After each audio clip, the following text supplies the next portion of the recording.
వి gold trusted gold buyers తాకట్టులో ఉన్న బంగారాన్ని విడిపించి ఈ రోజు ఉన్న మార్కెట్ ధరకే కొనబడును. మరిన్ని వివరాలకు సంప్రదించండి 7771077720.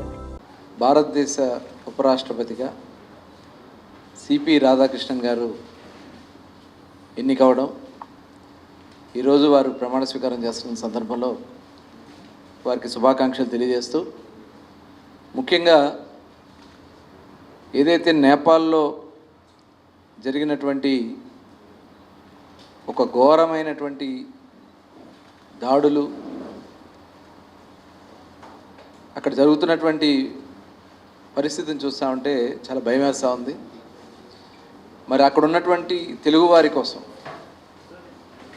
గౌరవ మంత్రివర్యులు నారా లోకేష్ గారు చేస్తున్నటువంటి కృషిని మనస్ఫూర్తిగా అభినందిస్తూ ఉన్నాను. ఎందుకంటే అక్కడ వ్యవస్థలన్నీ కూడా చిన్నాభిన్నం అయిపోయినాయి. అక్కడ ప్రజలందరూ కూడా బయటికి రావాలంటే భయపడిపోతూ ఇల్లు తగలబెట్టేస్తూ ఉన్నారు, దాడులు చేస్తూ ఉన్నారు. ఇవన్నిటిని కూడా మరి అక్కడ సరైనటువంటి కనెక్షన్ కూడా లేదు. అక్కడ ఉన్న వాళ్ళతో మాట్లాడటానికి సరైనటువంటి పరిస్థితులు కూడా లేవు. అయినా కూడా కొంతమంది కోఆర్డినేట్స్ని ఫిక్స్ చేసుకుని దాదాపు 215 మంది తెలుగువారిని మరి మొన్న సూపర్ 6 సూపర్ హిట్ ప్రోగ్రాం అనంతపురంలో ఉన్న అంత పెద్ద సభకు కూడా వెళ్లకుండా క్యాన్సిల్ చేసుకుని కంట్రోల్ రూమ్లో ఆర్టీజీఎస్లోనే కూర్చుని రియల్ టైం గవర్నెన్స్లో మరి అక్కడి నుంచి వాళ్ళని కోఆర్డినేట్ చేసి కేంద్ర ప్రభుత్వ సహాయ సహకారాలతో ఫ్లైట్స్ పెట్టించి వాళ్ళందరినీ కొంతమందిని బోర్డర్ దగ్గర తీసుకొచ్చి తిరిగి వాళ్ళని సురక్షితంగా వాళ్ళ గ్రామాలకి చేరవేసినటువంటి ఘనత నారా లోకేష్ గారికి దక్కుతుంది. వారిని మనస్ఫూర్తిగా అభినందనలు తెలియజేస్తా ఉన్నాను. అలాగే తెలుగుదేశం పార్టీ మొట్టమొదటి నుంచి కూడా అటు అన్నగారు కానీ చంద్రబాబు నాయుడు గారు కానీ ఈ రాష్ట్రంలో ఎప్పుడు ఎక్కడ విపత్తులు వచ్చినా, లేకపోతే తెలుగువారికి ఈ ప్రపంచంలో ఎక్కడ ఇబ్బందులు వచ్చినా ఇమ్మీడియట్గా రెస్పాండ్ అయ్యి వాళ్ళకి సహాయ సహకారాలు అందించినటువంటి ఘనత. మరి గతంలో చూసాం, ఉత్తరాఖండ్లో వరదలు వచ్చినప్పుడు ఆనాడు అధికారం లేకపోయినా గౌరవ ముఖ్యమంత్రి చంద్రబాబు నాయుడు గారు వాళ్ళకి స్పెషల్ ఫ్లైట్స్ ఏర్పాటు చేసి అక్కడి నుంచి వాళ్ళందరినీ కూడా, వరదల్లో చిక్కుపోయిన వాళ్ళందరినీ కూడా మరి తీసుకొచ్చినటువంటి ఘనత. ఆ రోజు ఎంపీలను అక్కడ పెట్టి ఆ ఎంపీల ద్వారా అక్కడి నుంచి ఫ్లైట్లో ఎక్కించి వాళ్ళందరినీ కూడా తీసుకొచ్చినటువంటి పరిస్థితి. అలాగే మరి ఒరిస్సా తుఫాన్ వచ్చినప్పుడు అధికారంలో లేకపోయినా వాళ్ళకి సహాయ సహకారాలు అందించడం, కర్నూలులో వరదలు వచ్చినప్పుడు, అలాగే కృష్ణకు వరదలు వచ్చినప్పుడు ఎన్టీఆర్ ట్రస్ట్ ద్వారా కానీ మరి వారికి ఒక మనోధైర్యాన్ని ఇస్తూ వారికి కొంత సహాయం చేయటం ఒక తెలుగుదేశం పార్టీకే సాధ్యం. దగ్గర 15 రోజులు అక్కడే ఉండి వాళ్ళందరినీ కూడా మరి అక్కడ సాధారణ స్థితి తీసుకొచ్చినటువంటి సందర్భం. తిత్లీ తుఫాన్ వచ్చినా ఇవన్నీ కూడా చేసినటువంటి ఘనత ఒక్క తెలుగుదేశం పార్టీదే. ఇవాళ కూటమి ప్రభుత్వం చేస్తున్నటువంటి ఈ ఒక మంచి కార్యక్రమంలో భాగస్వాములైన నారా లోకేష్ గారిని, వారి టీంని అందరినీ కూడా మనస్ఫూర్తిగా అభినందన తెలియజేసుకుంటా ఉన్నాం. రాష్ట్ర ప్రజలు కూడా గమనించాల, ఎవరు ప్రజల కోసం పనిచేస్తారు, ఎవరు మాటలు చెప్తారో మరి దానికి ఉదాహరణే నిన్న జరిగినటువంటి ఆ సహాయ సహకారాలు అని చెప్పి ఈ సందర్భంగా తెలియజేస్తూ, అలాగే ఇవాళ జగన్మోహన్ రెడ్డి గారు మొన్న జరిగినటువంటి సభని ఏదైతే సూపర్ 6 సూపర్ హిట్ కాదు, సూపర్ డూపర్ హిట్, అది ప్రజలకు ఇచ్చినటువంటి హామీలు వచ్చిన మొదటి సంవత్సరంలోనే ఇచ్చిన హామీలన్నీ కూడా నిలబెట్టుకున్నటువంటి ప్రభుత్వం కూటమి ప్రభుత్వం. ప్రజలు చాలా ఆనందంగా ఉన్నారు. ఇవాళ జగన్మోహన్ రెడ్డి గారు అవన్నీ చూసి తట్టుకోలేక ఈనాడన్నా ప్రజల దగ్గరకు వచ్చారా? ఈనాడన్నా అధికారంలో ఉన్నప్పుడు కనీసం ఓపెన్గా వెళ్ళినటువంటి సందర్భం కూడా లేదు. పరదాలు అడ్డం పెట్టుకుని, బారికేట్లు అడ్డం పెట్టుకుని ప్రజలకు కనపడకుండా తిరిగిన నాయకుడు జగన్మోహన్ రెడ్డి. ప్రజల మధ్యన తిరుగుతున్న నాయకుడు చంద్రబాబు నాయుడు గారు. ప్రజల కోసం పనిచేస్తున్నటువంటి కూటమి, అటు పవన్ కళ్యాణ్ గారు కానీ, భారతీయ జనతా పార్టీకి కూడా మనకి చాలా సపోర్ట్ చేస్తుంది కేంద్ర ప్రభుత్వం కూడా. ఇవాళ ఎరువుల గురించి మాట్లాడే అర్హత జగన్మోహన్ రెడ్డి గారికి ఉందా అని చెప్పి నేను అడుగుతా ఉన్నా. ఇవాళ రాష్ట్ర అవసరాలు గత సంవత్సరంలో మరి ఎరువుల వాడకం చూస్తే సెప్టెంబర్ 10కి 5.06 లక్షల టన్నులు, కానీ ఈరోజు 6.11 లక్షల టన్నులు ఆల్రెడీ ఇప్పటికే ఇచ్చాం. ఇంకా రిక్వైర్మెంట్ ఉన్న సుమారుగా ఒక 80,000 టన్నుల రిక్వైర్మెంట్ ఉంది. ఆల్రెడీ కేంద్రం కూడా సపోర్ట్ చేసి ఇస్తున్నారు. కొన్ని అవగాహన లోపాల వల్ల అధికారులు ఆ ట్రాన్స్పోర్టేషన్లో వేరు ప్రాంతాల్లో అక్కడ స్థానికంగా ఉన్నటువంటి దీనివల్ల ఇబ్బంది వచ్చింది. రైతులే మరి అక్కడ అడ్వాన్స్గానే మనం ఈరోజు ఉపయోగించుకున్నారు ఎరువులు. ఇంత అడ్వాన్స్గా కూడా ఇచ్చింది ఒక కూటమి ప్రభుత్వం అనే విషయాన్ని కూడా ఈ సందర్భంగా తెలియజేస్తా ఉన్నా. ఇవాళ కేంద్రం కానీ రాష్ట్రం కానీ అడిగిన వెంటనే కేంద్రం సపోర్ట్ చేస్తుంది. ముఖ్యమంత్రి గారు స్పందించి ఇమీడియట్గా అధికారులందరూ కూడా అప్రమత్తం చేసి ఎక్కడ లోపాలు ఉన్నాయి ఏంటని చెప్పి కూడా సరిచేస్తే, మీరు ఇవాళ ప్రతిదీ రెచ్చగొట్టే కార్యక్రమం ఏదో వంకతో ప్రజల్లోకి వచ్చి దాన్ని రాజకీయం చేయడానికి ప్రయత్నం చేస్తున్నారంటే ఒకసారి ప్రజలందరూ కూడా గమనించాలని చెప్పి సందర్భంగా కోరుతా ఉన్నాను. ఇవాళ 45 కేజీల బస్తా 250 రూపాయలకి ఇవాళ మనం ఇస్తూ ఉంది కేంద్ర ప్రభుత్వం. దాంట్లో 1900 రూపాయలు సబ్సిడీ రూపేణా కేంద్రం భరిస్తుంది. ఇవాళ మనం ఏంటంటే ఎక్కువగా యూరియా మీద ఆధారపడిపోయాం. దానివల్ల తాత్కాలికంగా కొన్ని ఇబ్బందులు వచ్చినాయి. అవన్నీ కూడా రెక్టిఫై చేస్తున్నాం. ఆల్రెడీ ఇప్పటికీ 80,000 టన్నులు రిక్వైర్మెంట్ ఉంది. అటు పారాదీప్ పోర్ట్ కానీ, మంగళూరు పోర్ట్ కానీ, వైజాగ్ పోర్ట్ నుంచి కానీ ఆల్రెడీ ఒక 7 ర్యాకులు ఆల్రెడీ ఇస్తామని చెప్పి నడ్డా గారు కూడా చెప్పడం కూడా జరిగింది. అలాగే మిగిలినది కూడా మనకి త్వరలోనే ఈ పోర్ట్స్ ద్వారా రాబోతున్నాయని కూడా రైతాంగాన్ని తెలియజేస్తూ, తప్పకుండా అవన్నీ కూడా ఇబ్బంది రాకుండా చేసే బాధ్యత మన కూటమి ప్రభుత్వం తీసుకుంటుందని చెప్పి కూడా తెలియజేస్తూ, రైతులు అందరూ కూడా ఎవరూ ఆందోళన చెందాల్సినటువంటి అవసరం లేదు. మీకు తోడుగా ఎప్పుడు ఎక్కడ ఇబ్బంది వచ్చినా మనం చూసాం. మామిడి రైతులకు ఇబ్బంది వస్తే చిత్తూరు జిల్లాలో అదనంగా వాళ్ళకి డబ్బులు ఇచ్చి ఎదురిచ్చి మామిడిని కొనిపించినటువంటి ప్రభుత్వం. అలాగే మిర్చి రైతులకు ఇబ్బంది వస్తే మిర్చి రైతులకి, పొగాకు రైతులకు ఇబ్బంది వస్తే పొగాకు రైతులకి ఈ ప్రభుత్వం అండగా ఉంది. రైతాంగాన్ని కాపాడుకునే ప్రభుత్వం కూటమి ప్రభుత్వాన్ని కూడా ఈ సందర్భంగా తెలియజేస్తూ, జగన్మోహన్ రెడ్డి గారు మొన్న మెడికల్ కాలేజీల గురించి కూడా మాట్లాడుతూ ఉన్నారు. ప్రభుత్వం ప్రైవేట్ పరం చేస్తాను, ఇక్కడెక్కడ ప్రైవేట్ పరం చేయట్లా జగన్మోహన్ రెడ్డి గారు.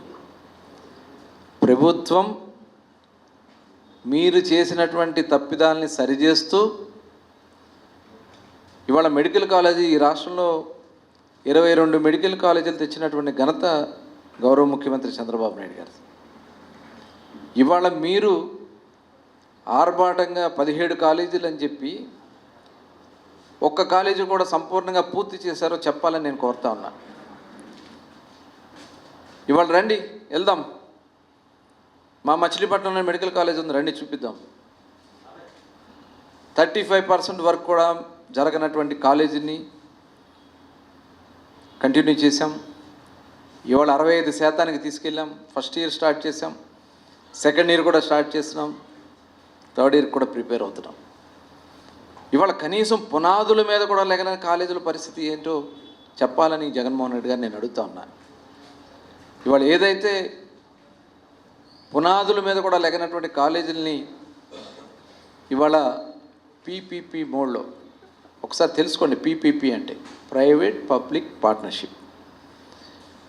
ప్రైవేట్ సంస్థ కడతారు, ప్రభుత్వ నిబంధనల ప్రకారమే కాలేజీని రన్ చేస్తారు, సామాన్య ప్రజలకి సీట్లు ఇస్తారు, అతి తక్కువ రేట్లకి అక్కడ వైద్యం అసలు ఫ్రీ వైద్యం అందిస్తారు. ఇవన్నీ కూడా అక్కడ మెడికల్ సీట్స్ కూడా రాష్ట్రానికి పెరిగే అవకాశం ఉంది. ఇవాళ మెడికల్ కాలేజీలను అడ్డం పెట్టుకుని 6,000 కోట్ల రూపాయలు అప్పులు చేసింది వాస్తవం కాదని మేము అడుగుతా ఉన్నాం జగన్మోహన్ రెడ్డి గారిని. ఆ డబ్బులన్నీ ఏం చేశారు మీరు? దీనికి సమాధానం చెప్పాలి జగన్మోహన్ రెడ్డి గారు. ఎందుకు పూర్తి చేయలేదు మీరు? ఇవాళ పీపీపీ మోడ్లో వాటిని డెవలప్ చేసి కొంతకాలం వాళ్ళు రన్ చేసుకున్న తర్వాత వాళ్ళు కూడా ఎవరైతే సర్వీస్ కింద వస్తారో వాళ్ళకి ఐడెంటిఫై చేసి ఇవ్వడానికి ఆలోచన చేయడం జరిగింది. తద్వారా రేపు ఆ పీరియడ్ అయిపోయిన తర్వాత తిరిగి మళ్ళీ ప్రభుత్వానికి హ్యాండ్ ఓవర్ చేస్తారు. ఆ కన్స్ట్రక్షన్ ఆటికి ఇవాళ ప్రభుత్వం నిధులు పెట్టే పరిస్థితి ఉండదు కాబట్టి అటు మెడికల్ సీట్స్ పెరుగుతాయి, అటు విద్యార్థులకు ఉపయోగపడుతుంది. అట్లే ప్రభుత్వానికి కూడా భారం పడదు. ఇది మంచి పని కాదని నేను అడుగుతా ఉన్నా. ఇంత మంచి కార్యక్రమాన్ని చేస్తూ ఉంటే మీరు ఇవాళ మీ స్వార్థ రాజకీయాల కోసం మెడికల్ కాలేజీని రాజకీయం చేస్తాడా జగన్మోహన్ రెడ్డి గారు? ఇవాళ దీనివల్ల పీజీ సీట్స్ వస్తాయి. పీజీ సీట్స్ని దారి మళ్లించింది మీరు. ఆ పీజీ సీట్స్ కోసం ఇచ్చిన డబ్బుల్ని దారి మళ్లించింది మీరు. ఇవాళ ఇవన్నీ కూడా డెఫినెట్గా ప్రజలకి తెలియజేసేలాగా వెళ్తాం. మెడికల్ కాలేజీలని 100% ఇవాళ 10 మెడికల్ కాలేజీలు కంప్లీట్ చేయడానికి పీపీపీ మోడ్లో ముందుకు తీసుకెళ్ళడం జరుగుతుంది. 100% మెడికల్ కాలేజీలు కంప్లీట్ చేసి విద్యార్థులకు సీట్లు ఇప్పించే బాధ్యత ఈ ప్రభుత్వం తీసుకుంటుందని కూడా తెలియజేస్తూ ఉన్నాం. ఏ రకంగా అయితే గవర్నమెంట్ మెడికల్ కాలేజెస్లో సీట్లు కేటాయింపులు ఉంటాయో అదే రకంగా ఈ ఏదైతే ఇప్పుడు చేపట్టబోయే పీపీపీ మోడ్లో జరిగే మెడికల్ కాలేజీలో కూడా అదే రకంగా సీట్లు ఉంటాయి అనే విషయాన్ని కూడా ఈ సందర్భంగా జగన్మోహన్ రెడ్డి గారికి తెలియజేస్తా ఉన్నా. మీరు రెచ్చగొట్టే కార్యక్రమాలు చేస్తే ఇబ్బంది పడతారని కూడా తెలియజేస్తా ఉన్నాం. నూతిలో తోయాలి, ఎవరిని తోయాలి? ప్రజలే మిమ్మల్ని నూతిలో తోసి కప్పెట్టేశారు. ఇక మీరు ఈ జీవితాంతం మీ పార్టీ భూస్థాపితమే, అది గుర్తుపెట్టుకోండి. ఇవాళ రెచ్చగొట్టే కార్యక్రమాలు చేస్తూ ఉన్నారు. ఒక దేవాలయానికి సంబంధించి మచిలీపట్నంలో వెంకటేశ్వర స్వామి దేవాలయానికి సంబంధించినటువంటి భూముల్ని ప్రభుత్వం స్వాధీనం చేసుకుందని చెప్పి అసత్య ప్రచారాలు చేస్తూ ఉన్నారు. దేవుడి దగ్గర అబద్ధాలు ఆడకూడదు, అది గుర్తుపెట్టుకోండి. ఇవాళ అక్కడ ఏదైతే విజయవాడ ఉత్సవానికి సంబంధించి అక్కడ కొన్ని కార్యక్రమాలు చేసుకోవడానికి తాత్కాలికంగా దాన్ని ఉపయోగించి దేవాలయానికి కూడా డబ్బులు ఇవ్వడానికి ఇవాళ నిర్ణయం జరిగితే పెద్దలు ఇది ఎవరో కాదు, దేవాలయానికి సంబంధించినటువంటి నిర్మాణ దాతలు సహాయ సహకారాలతో వాళ్ళు మాట్లాడి దేవాలయానికి ఆదాయం ఇచ్చే విధంగా చేస్తూ ఉంటే భూమిని 99 సంవత్సరాలకి ఇచ్చేశారు, ఏం చేస్తున్నారు మీరంతా అని చెప్పి రెచ్చగొట్టే కార్యక్రమాలు చేస్తున్నారు. దానివల్ల ఇబ్బందులు పడతారని కూడా తెలియజేస్తూ ఉన్నారు. అలాగే రప్ప అని ఏదేదో మాట్లాడారు. చెప్తే వినరు, గిల్లితే ఏడుస్తారు. ఇవాళ ఎట్ట తయారు మీరు? చెప్తే వినిపించుకోరు. ఎవడన్నా వచ్చి గిల్లితే కుయ్యో మొర్రో అంటూ రోడ్డును పడిపోతూ ఉంటారు. నిన్న మచిలీపట్నంలో జరిగిన సంఘటన కూడా అదే. నిన్న మచిలీపట్నంలో సోషల్ మీడియాలో పవన్ కళ్యాణ్ గారి గురించి ఒక వ్యక్తి అనుచిత వ్యాఖ్యలు చేస్తే అవన్నీ ఖండించాల్సిన బాధ్యత మీకు లేదా? అక్కడ ఉన్నటువంటి కార్యకర్తలకి ఆందోళన వచ్చి అతనితో క్షమాపణ చెప్పిస్తే ఏదో జరిగిపోయిందని చెప్పి చెప్తే అందరూ గిలితే ఏడుస్తారంటే ఇదే సామెత. ఇలా చేసుకుని మీరు మీరు మాట్లాడలేదా? తెలుగుదేశం పార్టీ కార్యాలయం దాడి చేస్తే బీపీలు ఉండవా, కోపాలు రావా అని మాట్లాడిన వ్యక్తి జగన్మోహన్ రెడ్డి కాదా? మీరు కుటుంబ సభ్యుల్ని లేకపోతే వ్యక్తుల్ని విమర్శిస్తే మేము చూస్తూ ఊరుకోవాలా? మేము కంట్రోల్ చేయబట్టే ఇవాళ మీరు రోడ్ల మీద తిరుగుతున్నారు, అది గుర్తుపెట్టుకోవాలని చెప్పి వైఎస్ఆర్ పార్టీ నాయకులందరికీ చెప్తా ఉన్నా. ఇవాళ మేము పోలీస్ కానీ చాలా కంట్రోల్ చేయబట్టి మీరు రోడ్ల మీద తిరుగుతున్నారు, అది గుర్తుపెట్టుకోండి. మీరు ఇష్టం వచ్చినట్టు మాట్లాడితే మీకు సిగ్గు అని కూడా అనిపించట్లా. ఘోరాతి ఘోరంగా మిమ్మల్ని ఓడగొట్టినా మీకు కూడా సిగ్గు రావట్లా. ఇవాళ పథకాలు, సంక్షేమ కార్యక్రమాలు పెద్ద ఎత్తున దగ్గర 50,000 కోట్ల రూపాయలు వాళ్ళ ప్రజలకు అందించాం ఈ సంవత్సర కాలంలో. పెద్ద ఎత్తున ఈరోజు అభివృద్ధి కార్యక్రమాలు జరుగుతూ ఉన్నాయి. ఈరోజు పెద్ద ఎత్తున పెట్టుబడులు వస్తూ ఉన్నాయి. దగ్గర 10 లక్షల కోట్ల 15 లక్షల కోట్ల రూపాయలు 15 లక్షల కోట్ల రూపాయలు ఇన్వెస్ట్మెంట్స్ వచ్చినాయి. 20,000 మందికి ఎంప్లాయ్మెంట్ ఇవ్వబోతా ఉన్నాం. 20 లక్షల మందికి ఎంప్లాయ్మెంట్ ఇవ్వబోతా ఉన్నాం. మొన్ననే మెగా డిఎస్సి కండక్ట్ చేసి దగ్గర 16,400 మందికి టీచర్ పోస్టులు ఇచ్చాం. ఇవన్నీ మీ లిక్కర్ స్కామ్లో మీరు బయటపడుతున్నాయి. మొత్తం మీ రంగంతా కనబడుతూ ఉంది. ఇవన్నీ డైవర్ట్ చేయడానికి చౌకబారి రాజకీయాలు చేస్తే చూస్తూ ఊరుకునే సమస్య లేదని కూడా వైఎస్ఆర్ పార్టీ నాయకులు తెలియజేస్తూ ప్రజలకి వాస్తవ విషయాలు, ఇవాళ జరుగుతున్నటువంటి ప్రతి కార్యక్రమం కూడా తెలుగువారి కోసం ఈ కూటమి ప్రభుత్వం పనిచేస్తుందని చెప్పి తెలియజేస్తా ఉన్నా. తెలుగులో ఫాస్టెస్ట్ న్యూస్ యాప్ ఇప్పుడు కొత్త అవతారంలో 5 సెకండ్లోనే పూర్తి వార్తా సమాచారం మీ చేతిలో. సోషల్ మీడియా ట్రెండ్స్ మీ కళ్ళ ముందుకే live TV and voice search ఆప్షన్స్తో ఇప్పుడే డౌన్లోడ్ చేయండి. యాప్ లింక్ డిస్క్రిప్షన్లో ఉంది.